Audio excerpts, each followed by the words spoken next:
Γεια σας και πάλι φίλοι μου. Λοιπόν, σήμερα θα βγούμε για μία Android εφαρμογή που λέγεται SafeTube.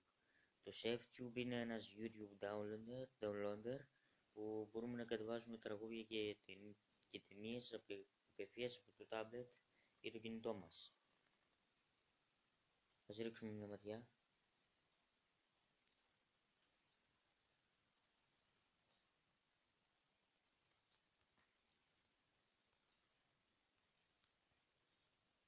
Όπως βλέπετε φέρνει πολύ την εμφάνιση του κανονικού YouTube.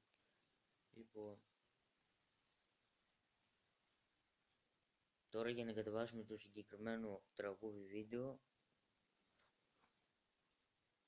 πατάμε στη λήψη, σε αυτό το σήμα τέλος πάντων, και άμα το θέλουμε βίντεο πατάμε στο βίντεο, άμα το θέλουμε μόνο το τραγούδι, πατάμε το τραγούδι και περιμένουμε.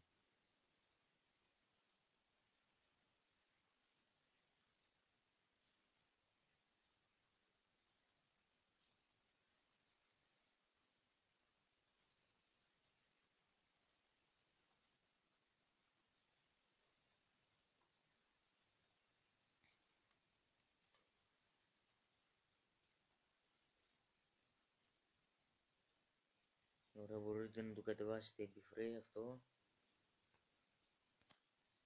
Το βίντεο θα μπορούσατε να το κατεβάσετε MP4, High Definition.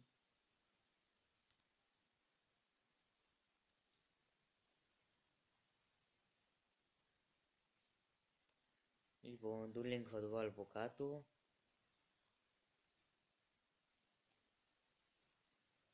Προς το παρόν αυτά φίλοι μου, γεια σας.